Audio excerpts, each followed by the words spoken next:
Hello everyone, today we'll be going over the fishing pole trap.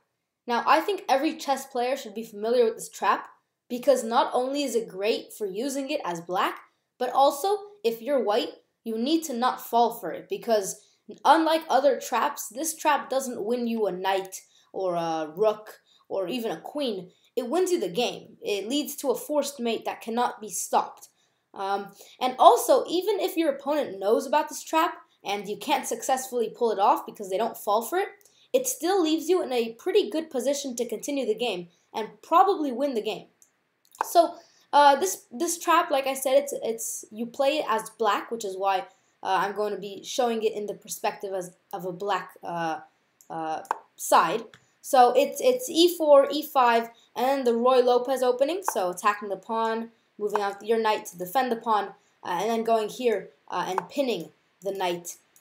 So Ruy Lopez, nothing, everything is standard here. And then you go for the Berlin defense, and usually white will castle. The idea is if you capture this pawn, white plays this move here, and when you move back, white can grab this this pawn back, and it's actually check as well. So you don't actually lose a pawn, which is why you are not going to capture this pawn. Instead, move your knight right here to this spot here. And now you're putting pressure on two pretty major parts of white's defense against the king. So white usually will play this to try to kick your knight out and say, no, I want a nice defensive, a nice pawn structure to defend my king. But instead of moving your knight back, or well anywhere really, instead you're gonna just support your knight, and this is where you set the trap. Now if white falls for the trap, it's wonderful. I mean, white takes, you take, and as you're pressuring to take this knight back, and by the way, if white plays this, then not only do you get all the material you just lost back, but also, white would probably capture this. Look at this terrible structure. So usually white will indeed take the knight back, so he's up the exchange. But then you move your queen here, and there's a forced mate. No way to stop it. If white were to play something like this, trying to give the king an escape path, you play this. Now closing the escape path as white or black is pressuring this this spot right here. And it doesn't matter what white does. Let's say white decides to play this to try to give this king a little bit more room. You simply mate him with this. So it is a forced mate. Really nice forced mate. And like I said, even if white doesn't fall for this trap, it still puts you in a pretty nice position. So after white plays this and you go ahead and set up the trap, if white says, oh, wait a minute, this is the fishing pole trap. Let's not fall for it. Let me play anything else. Well, it's all okay. You still have a good continuation. And in this video, I'm going to be showing you 3 things that white might do and how you're going to go and just continue playing the game. So first of all, if white decides to capture this knight right here, you're simply going to capture back.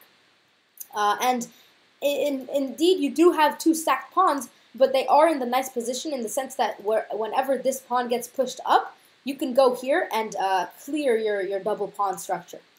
And now let's say white plays this, trying to get a little bit more control in the center. You can grab it. If white goes ahead and grabs this, and white usually, or sorry, if white grabs it with the queen, you can go ahead and grab the queen. However, notice, this queen is no longer eyeing down this spot here, which means that no longer do you have the trap in place. So after white goes and grabs the queen, you need to remove your knight, either to this spot or to this spot, or to this spot really, but probably to this spot. And no longer are you in threat. And because the queen is no longer here, after take, it wouldn't have been worth it for you because nothing can travel here and checkmate your opponent. So you need to make sure to retrieve your knight. And now you're equal in material. You have maybe a slightly worse pawn structure, but if you castle king side, then your king is going to be very safe. You have, like I said, equal material, a nice knight in the center, and a fairly nice game. You also have ideas of going here next and kicking out this knight. It's going to set you up for a fairly nice game. So now let's go ahead and say, instead of white capturing this knight here, let's say white decides to just take out this knight here. Again, recognizing this trap and saying, no, I don't want to go for it. You can just go ahead and do normal developments. You can take out this bishop to here, for example, and be ready to castle. You can take out this pawn here and I guess, do a delayed Morphe's defense. You can go ahead and play this move and try to get your bishop out there, not to there, but to here, for example. And you develop normally. And I'll show you a little development. Let's say this happens, or no, let's say this happens, and black is trying to put the bishop on this knight's diagonal. Sorry, white is trying to do that. And let's say you just play normal developments. As long as your queen has not moved from this diagonal, and you can even move your queen here if you want, and castle queenside. But as long as your queen is still on one of these squares here, the trap is still set. So any time throughout the game, if white says, wait a minute, why am I not just taking it? It's pretty clear why. Even if somehow you clear another place for the knight to go, like let's say these pawns are not here, you still have the trap. But for now it's like this. You still have the trap, and forced mate is not stoppable. So you always have this threat if your queen is on here. That being said, if you plan on moving your queen somewhere else, even here or something, then you have to make sure that you first retrieve your knight, and then you're free to move your queen. So your queen is kind of tied down to this knight right now, but if you ever want to move your queen and start maybe playing this and start sacrificing with your queen, then you can move your knight here, and now you have another piece attacking this, so you can indeed do that. And so you can now go ahead and move your queen. And this is a wonderful trap because, like I said a couple of times already, if white doesn't take it, you're still doing all okay. Now let's go and show you what happens if white says, wait a minute, you know, this knight, it's a little bit of an annoying knight here, you know, attacking these two pieces, but I know that if I play this, black is simply gonna, you know, play the trap, so let's just not do it. And let's say white plays any of the moves I showed you before, either this or take. You can do the exact same ideas. In fact, now you can do it even better. Like if white takes this, you can go here.